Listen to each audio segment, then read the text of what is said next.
You must have clicked a video on intermittent fasting. Just a guess. My name's Johnny Bag of Donuts. You can call me Johnny Bag of D for short. It's what we call, my buddies call me. Now, actually, this might surprise you, I'm teaching the intermittent fasting video. And before we dive into it, you might want to know, what are my qualifications? Why am I itching my eye? I swear I don't have pink eye, but I got an itch in it. I'm not going to stop recording. Listen, my qualifications, I don't like to brag, but here's the deal. My older brother, Johnny, his best friend, Derek, all the way from 3rd grade, they played t-ball together, won the fucking World Series in t-ball. It was amazing, amazing game. Fucking umpire sucked. Anyway, Derek worked at GNC for 3 months in his sophomore year of college. Almost won Employee of the Month 3 months in a row. There's a whole lot of politics involved. I think Derek got cheated out. Either way, Derek taught me all of the secrets. He taught me everything I needed to know, not only about supplements, not only about commission sales, not only about fit tea, also intermittent fasting. And I'm going to impart all of the knowledges that Derek imparted on me onto you.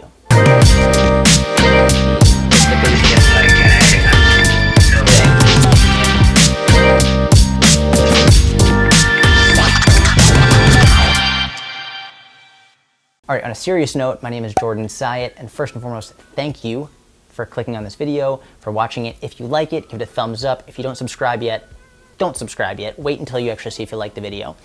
If you do, then you can subscribe. I'm a strength coach, nutrition consultant, Gary Vaynerchuk's personal trainer, most notably a 27th degree black belt in chugging coffee. And in this video, I'm gonna break down intermittent fasting for you. No BS, like I don't have a product for you. I'm not trying to sell anything. I'm just gonna give you the facts. I'm gonna do a couple things. Number one, I'm gonna break down what is intermittent fasting, why might you find it useful.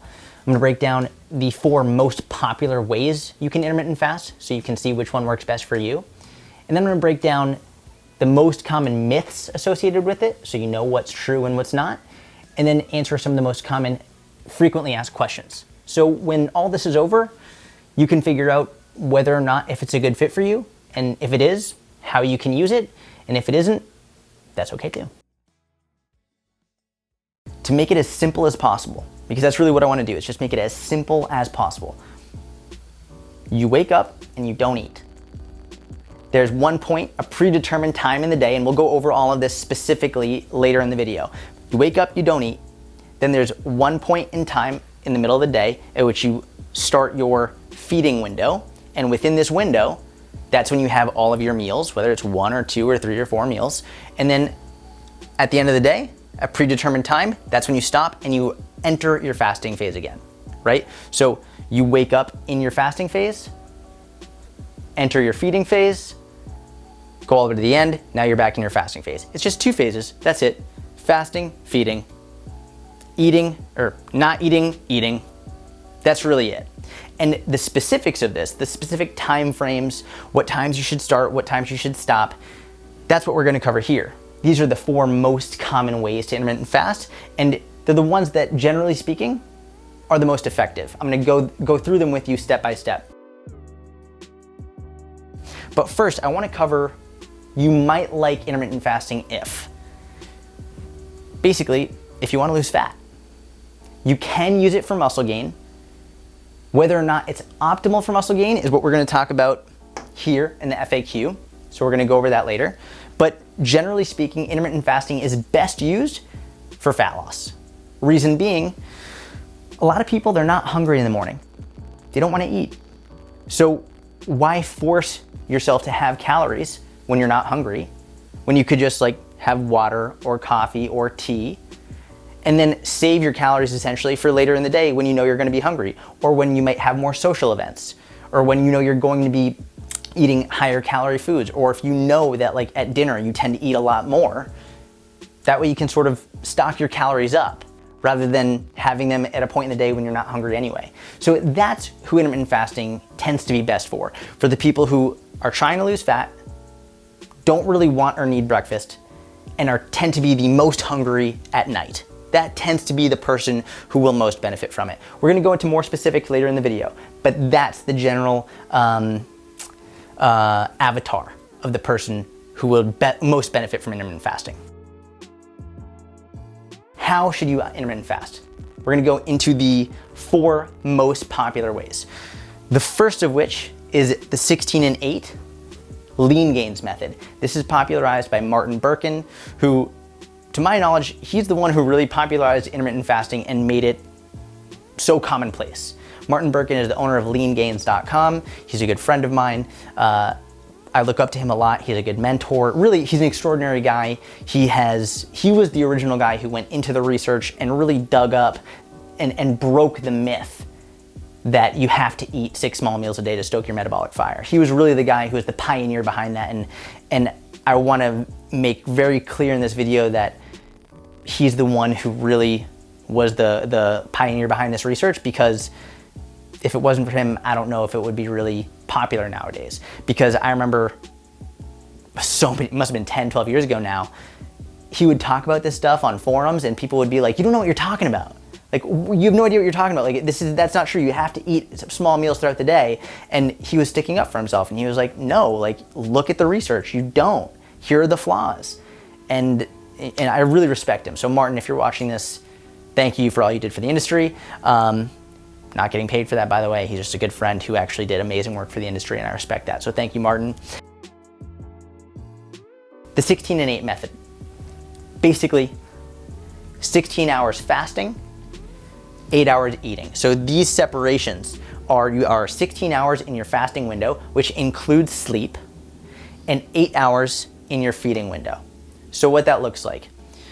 Let's say, I'm awful at math and I did not prepare this ahead of time, so we'll see. Let's say, for example, you wake up at 8 a.m. That means, so we'll call it from 8 a.m. until noon is that fasting phase where you only have 0-calorie drinks and beverages. So water, coffee, tea, things like that. And by coffee, I don't mean like your mocha frappalatino fucking thingy from Dunkin' Donuts that has like 5,000 calories. You can have coffee, ideally black coffee. If you want to put some milk in it, put some milk in it. It's not a big deal. We're going to cover that question more specifically does coffee in your milk, or does milk in your coffee ruin your fast? 0 calories during your fasting phase. We'll say from 8 a.m. until noon, right? Then at noon, that's when your feeding window starts. So you might have lunch at noon, and then you'll have another meal, like let's say you work out at 5 p.m., so lunch at noon, then another meal at 3, and then you have your last meal at 7, right? You end at 8, because it's an 8-hour feeding window, starting at noon all the way to 8. At 8 p.m., now your fasting window starts. And you go from 8 p.m. all the way until 12 again. That's the 16 and 8. Simple as that. You don't eat until 12. You have 1 or 2 or 3 or 4 meals between 12 and 8. Sleep and repeat. Now, Martin is very clear about saying that he thinks women tend to do better with a slightly shorter fasting window. And I found that a lot with my clients and inner circle members as well. Martin said that he does more of a 14 and 8 for women. I've actually done more of a 12 and 8 for women. Not because there's anything like it's not because like women aren't strong enough or like they can't like endure it, because this isn't about enduring anything. This isn't about like trying to muscle your way through. This is about finding something that works best for you. Generally speaking, I've found, and I know Martin did too, that women function better, have better mood when they have a shorter fasting window. So for me, I would recommend 12. Martin, I know, recommends more 14. Either way, find what works best for you, right? And on that point, if you're a guy, it doesn't mean that you have to do 16. If you're a guy and you do better with 12, do 12. Personally, 16 is a little bit too long for me. Like by the time I get to like 14, 15, 16, I start to be like, all right, I need some fucking food. So I'll usually do about a 12, just because like it feels better. Do what works for you. All right, so next we have the 20 and 4. This is the very first intermittent fasting protocol that I tried. It's called the Warrior Diet by a guy named Ori Hofmeckler. I tried this when I was 17, when I was wrestling in high school. And at that point in time, I did not have the amount of knowledge I have today. And I thought that this was going to be the key to getting shredded, like that it was above calories, that it was above like food quality, that it was above everything. Like if I do this, if I fast for 20 hours a day and have a 4-hour eating window, then I'll just get shredded. Now, the issue with that is several-fold, but number one, I have a couple issues with this intermittent fasting method. keeping in mind if it works for you, fantastic. What you read in the Warrior Diet is that during that 4-hour feeding window, all it says is you can eat as much as you want. Like, that's it. Like, you fast for 20 hours and then over the 4 hours, you eat as much as you want, which is not the best idea.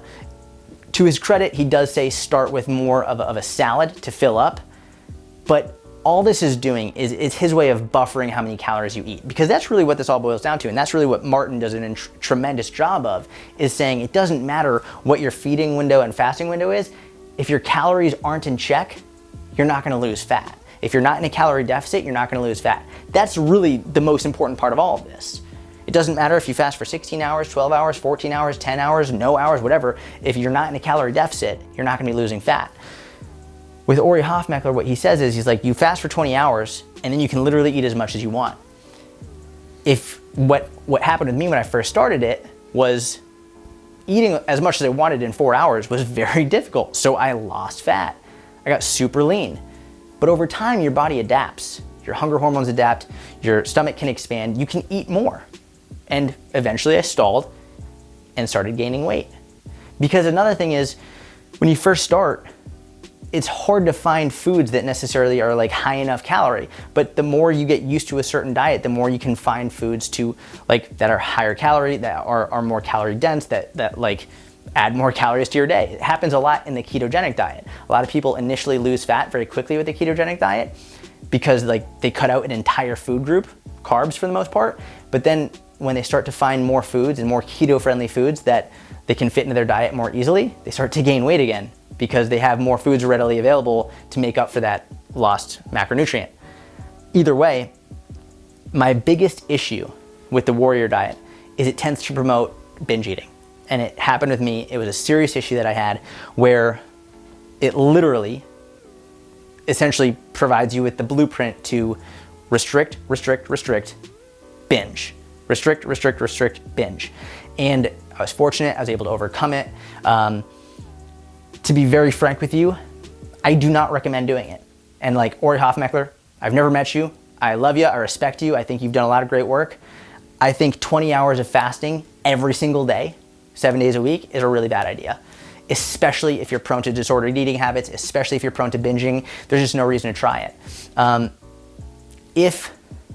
I do know that there are some people, for example, Ori Hofmeckler was in the Israeli Defense Force. He said it worked really well for him when he was like doing special missions where he just couldn't eat for long periods of time because he was in special missions and like was God knows where.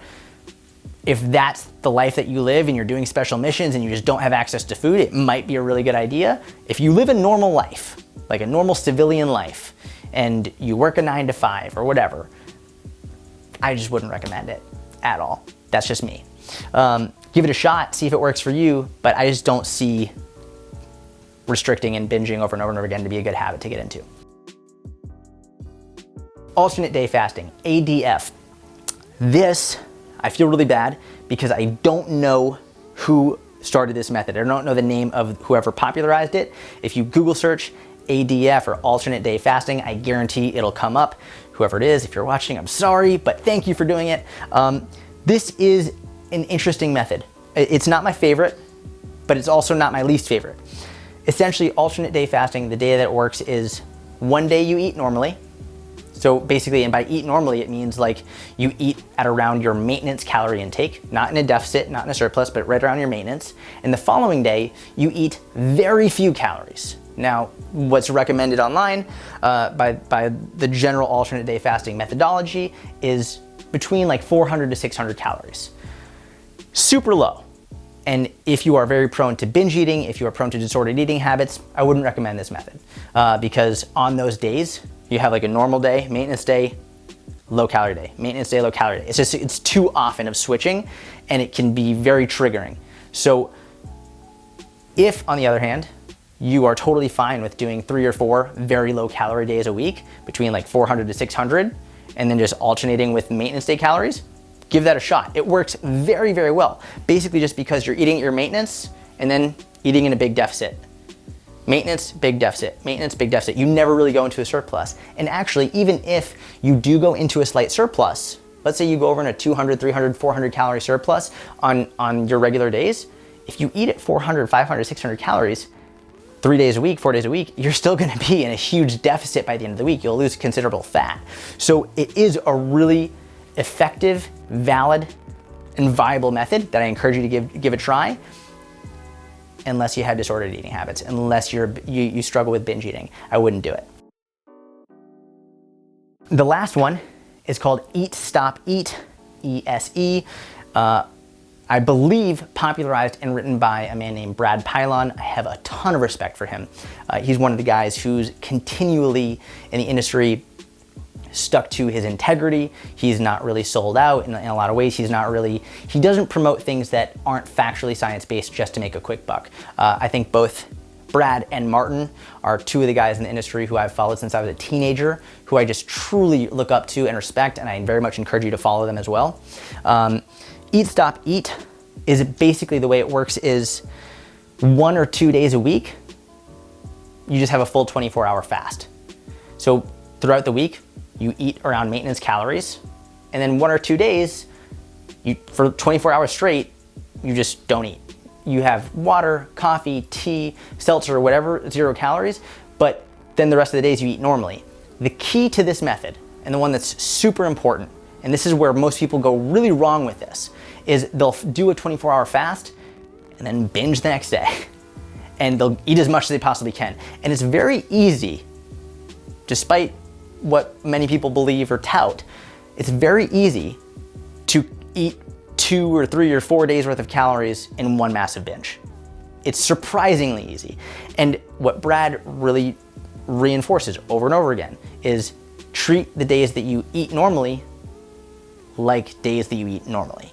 Don't do a fast of 24 hours and then binge and then try and make up for it, because it's gonna ruin what you just did. So you're probably already getting an understanding of who intermittent fasting isn't a good idea for, which is people who struggle with binge eating and disordered eating habits. But I will say, Eat, Stop, Eat is a very good method, especially, let's say for example, it's worked very well for me with Gary Vaynerchuk. He does essentially a modified version of Eat, Stop, Eat, where some days where he's super busy, has insane travel, tons of meetings from wake up until bedtime, like where he just goes for more or less 20 hours, it's almost impossible for him to get a good meal in just because he's going. So if you have those days in your schedule where you're insanely busy, you don't even have time to think about food, it might be worth a shot. On the other hand, if you tend to be at home more, or you work in an office and you're thinking about food all the time, not a good idea, because that fasting day might turn into a perpetual cycle of I can't eat, and then you binge. So really, again, what this all boils down to is, number one, your calories are most important. No matter how long your fast is, no matter how long your feeding window is, no matter which one of these you do or any other method out there you can find on Google, it doesn't matter. You have to be in a calorie deficit in order to lose fat. Most important. From there, try these. See which one works best for you. My personal favorite is the LeanGains methods, 16 and 8, 14 and 10. Those tend to work really well for most people, and they tend to be the safest from a binge eating perspective because they're more balanced, right? It's not as strict. It's not as like you're just fasting for 20 hours. You're not doing a full 24-hour fast. This is by far the most moderate, sustainable approach that I've found. So at this point, if you have any questions on anything I've said, put it in the comments below. If this has been helpful so far, give it a thumbs up. Don't subscribe yet. There's still like half the video to go, so wait until you actually see if you like the video. And now we're gonna get into the myths and the frequently asked questions. What's up, my friends? We're gonna take a very, very quick intermission. Just gotta carb up. Losing energy by the second. This intermittent fasting talk is really, gets my heart rate going, so I'm gonna go get some carbs. Probably smack down like 27 of those goo packets that you see those marathon runners drinking. Unless, of course, you keto, obviously don't have all the carbs. Do whatever makes you feel good. Fatty steak, butter in your coffee, do what makes you feel good. I'm gonna go get some carbs, then we'll be back to talk intermittent fasting. See you in a second. Myths and facts. The first myth that I want to discuss with you is the idea that intermittent fasting is more important than calories. That when you eat is more important than how much you eat. That is false. Do not let anybody convince you of that. Meal frequency, how often you eat or when you eat throughout the day, it's important and it's worth paying attention to, but the most important factor, especially in regard to fat loss, is being in a calorie deficit. Period. End of story. And it's very easy, going back to the very beginning of the video, to create this illusion of complexity that, well, if you follow this very specific intermittent fasting protocol in which you have a specific fasting window that's gonna last you 9.5 hours when the moon is full, and then you're gonna have a feeding window that's gonna last you like 12.75 hours when the moon is waning, and like then don't let the complexity confuse you or pull you away from what's actually true. A calorie deficit, above all else, is the most important part of fat loss. Whether you do intermittent fasting or not, okay? Calories are number one. The second myth is that intermittent fasting causes you to go into starvation mode. Not true. Now, guarantee there will be a lot of hate in the comment section for this, because this is one of the most common reasons people fight against intermittent fasting. And even people who are for intermittent fasting, a lot of them still believe in starvation mode. Starvation mode doesn't exist. And I guarantee there's a lot of triggers right there. So look in the comment section for this one. But starvation mode is this idea that if you don't eat enough calories, your body will go into starvation mode and fight against you and actually just hold on to more body fat. It's super clever, and it's really good marketing. And there's also, it's based on some research that was misinterpreted, and I can explain that. But just think about it logically from just a very simple logical perspective. If we're looking at real starvation, real famine, there has never in the history of the world been a population of individuals who have been legitimately starving, eating very few calories, and got fat. That's not how it works. Now, a lot of people will say, well, that's different. That's different from the starvation mode we're talking about. How? Well, it's different because they're eating like super low calories. They're talking like they were having like 200 calories a day, maybe. It's like, okay, so if you're having 200 calories a day, then you're not in starvation mode. But if you're eating 1,200 calories a day, you are in starvation mode. Like, where's the cutoff? What's the deadline? Where's your research? There's none. This idea that you're not eating enough calories will cause your body to retain fat is a complete fallacy. It doesn't exist. Prisoners of war never got fat from being starved, ever. Someone with severely disordered eating, who's like severe anorexia, never got fat from eating too few calories. It's just, that's not how it works. Usually what happens is, when people say they're in starvation mode, they're not eating enough, and they end up gaining fat, usually what's going on is they'll be super low calorie throughout the week. They'll be really good like Monday, Tuesday, Wednesday, Thursday, and then they binge. Have serious binges Friday, Saturday, Sunday, and eat way more. Or maybe like they're really good during the day, and then at night, 6 o'clock, 7 o'clock, 8 o'clock, they binge, and they don't realize how much they're actually eating. This idea that eating too few calories causes you to gain fat, it's just not true. And then this brings up the whole idea of reverse dieting. Like, people will say, well, if starvation mode doesn't exist, why does reverse dieting work? Really simple. Reverse dieting is the idea of increasing calories and it still being able to lose fat. Let's think about this for a second. When you increase your calories, okay?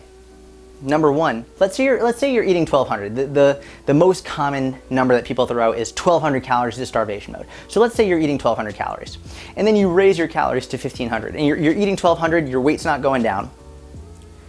Then you raise your calories to 1,500, and all of a sudden your weight drops.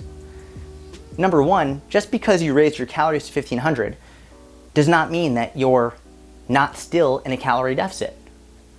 You could be eating 1,200 and hit a plateau in weight and increase your calories and still be in a calorie deficit and see the weight drop. A lot of times what will happen is the weight stall is water retention. So if you increase your calories, reduce some of the stress, reduce cortisol, you'll see that water flush right out. That's it. And one of the most simple ways to debunk the reverse dieting idea that reverse dieting is disproving this, is proving the idea that starvation mode exists, is if someone who really believes in starvation mode, if you ask them, well, listen, let's say someone's trying to lose fat, okay? And they lose, and they're trying to lose fat, and they're trying to lose weight on the scale. If the scale spikes up, the scale all of a sudden spikes up 2 pounds on a random day, does that mean they all of a sudden just gained 2 pounds of fat? Well, no, of course. It could be water, it could be glycogen, stomach content. Okay, cool. So if gaining weight on a random spike doesn't mean it's fat, how come losing weight when you increase calories automatically equates to fat? It's inconsistent. You can increase calories, still be in a deficit, and have the water flush out. So really long-winded way of saying, it could have been a video in and of itself, long-winded way of saying starvation mode does not exist. It's not a real thing. And intermittent fasting does not slow down your metabolism. It does not put you in starvation mode. It's totally fine and safe. The third myth is that intermittent fasting is more effective than. It's more effective than calorie counting. It's more effective than Weight Watchers. It's more effective than keto. It's more effective than paleo. Intermittent fasting is not more or less effective than anything else. Period. Intermittent fasting is effective for fat loss if you are in a calorie deficit. Period, end of story. Intermittent fasting is not effective for fat loss if you are not in a calorie deficit. Intermittent fasting is effective if it allows you to hit your calorie goal sustainably, without taking over your life, without causing you stress. For some people, intermittent fasting is a great tool. It reduces stress in their life. It makes everything easier. That's when it's most effective. For other people, intermittent fasting might cause disordered eating habits, might cause you to overthink about food, cause you to perpetually think about when's your next meal. It might cause binge eating. For that person, intermittent fasting is not more effective. And that's where you really have to think about, it's not that however you decide to eat is inherently good or bad, it's what's best for the individual. The individual is what varies, right? All of these things work. It's what works best for you. That's what you really have to remember. And that's why I encourage you, try all of them. Give them all a shot. 30 days, 60 days, give it all a shot. And then decide what works best for you. Now, frequently asked questions. Number one, this question kills me. And it's not just this question, it's this overthinking and overanalyzing and just being so meticulously trying to be perfect. There's no perfect here. There's none. And one of the most common questions that I'll get is, Jordan, let me ask you a question.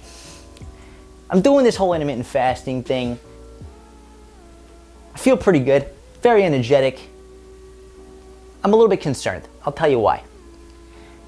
Every morning, like a cup of coffee, put a splash of milk in it. I'm just a little bit stressed. Is that milk ruining my fast? Is that like negating the whole thing? Is the splash of milk that I put in my fucking coffee, is that ruining everything? No, you can put fucking milk in your coffee and you're fine. You're fine. The milk in your coffee is not what's making or breaking your success. Period, end of story. Now, a lot of people are like, well, if you have over 20 calories in your fasting period, then you're breaking your fast. And other people are like, well, no, actually, if you have over 30 calories in your fasting period, you're breaking your fast. I don't give a fuck. It doesn't matter. If your goal is fat loss and you put a splash of milk or cream in your coffee and it's 32 calories, God forbid you broke the fast, number one, it doesn't make a difference as long as your total calories are in check from a fat loss perspective. So either way, at the end of the day, as long as you're in a deficit, you're good.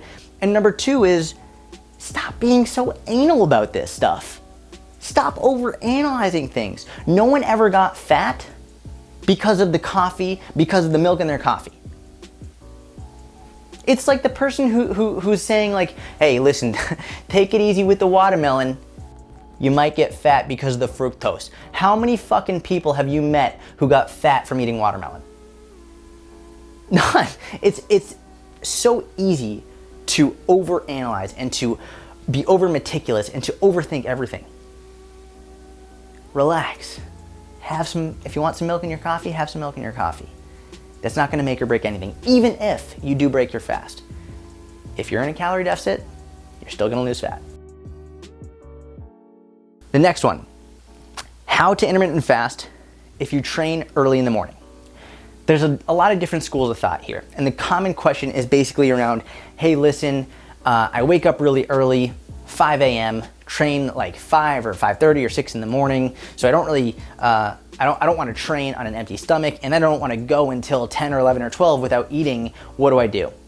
Now, some people would say have a really big meal the night before so that like it'll give you energy during the day, during the morning, during the workout. Other people would say you can have branched chain amino acids, BCAAs, during your lift and every couple hours after your lift until you break your fast. Either of those work, they're fine. For me personally though, just like trying to be as practical as possible, I wouldn't intermittent fast. That's for me, it's like if you train really early in the morning and you know you do better with fuel in you, like with some food in you, and you know you're not gonna be eating for 4 or 5 or 6 hours after training, to me, it doesn't make sense to intermittent fast. In my mind, it just goes to, it doesn't work for your schedule right now, and that's okay. On the other hand, if you really want to, because it just makes you feel good and because that's what works for you, here's what I would recommend. Number one, I would recommend essentially not intermittent fasting by just having a protein shake while you train, and not like a thick shake. Just take 1 scoop of protein, 24, 25 grams, put it in water and sip on that throughout your workout. Yes, technically it breaks your fast. From a fat loss perspective, it does not matter as long as you're in a calorie deficit. So if your main goal is fat loss and that's why you're doing intermittent fasting, have the protein shake, just 1 scoop, you're good. On the other hand, if you want to be super technical about it, have BCAAs. Like take 5 grams of BCAAs during your workout and then have like 5 grams of BCAAs every couple hours until you break your fast. Personally, I think BCAAs taste disgusting. They sort of taste like ass, not in a good way. And they make your water bottle smell terrible. And they're pretty expensive. Like, I might be cheap, I don't know. I'm not a big supplement guy. That's why I'll never sell you supplements. I'm not gonna be selling supplements. BCAAs are not necessary. They're just redundant if you're getting your protein intake on a daily basis anyway. So for me, it's like, why would I spend that money on BCAAs when I could just not fast? Or I could literally just have that scoop of protein and I'm good, which is just much more cost effective. That's just me. Do what works best for you. If you really wanna do it, have the BCAAs, or you could have the really big meal the night before. Do whatever works for you, but that's just what I would recommend. Is it okay for women to intermittent fast? Yes, absolutely. There's a lot of talk about the hormonal differences in women, if it's safe for them, and this really boils down to what works for you. There are some women who do not do well with intermittent fasting at all. There are also some men who do not do well with intermittent fasting at all. And that's okay. It's not a male or female thing. It's a individual thing. Like I said at the beginning of the video, like Martin Birkin changed his method from 16-8 to 14-10 for women. I actually have a 12-hour fasting window for women because I found they tend to do better with a shorter fasting window. But again, it all boils down to you. Give it a shot. Try it. If you feel good, keep doing it. If it makes you overthink food, makes you binge eat, make you tired, don't do it. Simple as that. It's so easy to try and like look everywhere for the right answer, trying searching all the videos, searching all the articles, Instagram posts, all this stuff. You never know until you try it. And that's why I'm really just trying to give you all the information. Essentially, I'm trying to show you where to look, but not tell you what to see. I want you to look at this and say, okay, well, I'll try that. and I'll try that using science-based knowledge, but I'm not gonna tell you which one is definitively best. I'm not gonna tell you which one is the one that you need to try, the one that is gonna work for you, because you only know if you try it. And I really hope that, and I'm gonna cover more in this video, I just really hope that one thing you take from this is that you understand I only have your best interest in my heart, and the only way for me to really do that, I think it would be easier for me to just say, hey, do this method, this is it. It's an easier thing to do rather than spend, I don't know, 25, 30 minutes trying to go through everything. But if you take it in your own hands and you give it a shot and you try it yourself, it's harder, it's a longer process, but it's more beneficial long-term. Next question, is intermittent fasting good for muscle gain? I'll ask another question, sort of to preface it. Can you do intermittent fasting and build muscle? Yes. Is intermittent fasting optimal for muscle growth? Probably not. And I guess it really depends on how much muscle you want to build. Like are you trying to get really, really big? Are you trying to be like a high level physique competitor? If you're more just general fitness enthusiast, you want to be healthy, you want to be lean, you want to have some muscle definition, totally fine. If you want to step on stage with high level fitness competitors who have a ton of extra muscle mass, during a bulking phase, during a mass gaining phase, I wouldn't recommend intermittent fasting, mainly because there is a lot of research showing the benefits of more consistent pulses of protein throughout the day. So rather than having all of your protein in a 4-hour window or a 6-hour window or an 8-hour window, having more consistent pulses every couple of hours. I will say, it's not definitive. It's not 100%, but there's enough research and enough anecdotal data to show that it's most likely beneficial to have more consistent protein throughout the day if you're in a muscle building phase. Who should not do intermittent fasting? I'm gonna keep this brief. I've covered it a lot already in this video.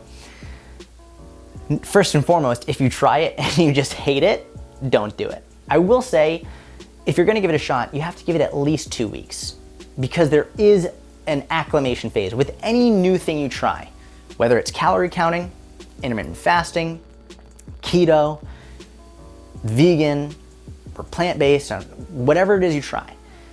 There's an acclimation period in which you're gonna have to learn new skills, your body's gonna adjust, your daily habits are gonna have to adjust. So don't try it for 4 days and say, fuck it, I quit. Give it a shot for 2 weeks.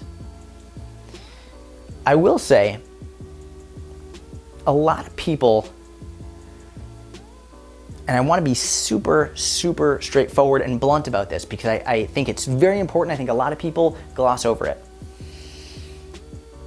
There's a lot of people who struggle with binge eating, with disordered eating, who will try intermittent fasting, and their binge eating habits will be exacerbated from it.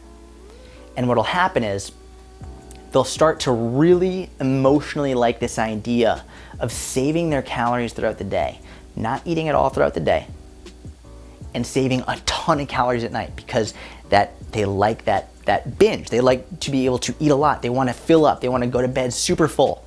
And they like the idea of being able to eat essentially nonstop. And it's a very dangerous habit to get into. And I really, really, if this is you, please pay attention. It's one of those things where if you struggle with binge eating and you start doing intermittent fasting, it can be very easy to emotionally convince yourself that you need to keep doing it.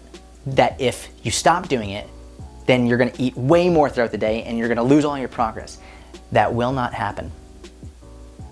One of the most simple and effective ways to stop late night binge eating is to eat a little bit more earlier in the day. It's very counterintuitive, and I guarantee there's some people watching this who are like, I don't fucking trust this guy, that doesn't make any sense because I eat like 4,000 calories at night and I know if I eat breakfast, I'm still gonna eat that 4,000 calories, it's gonna be way worse. It's not. Please trust me, it's not.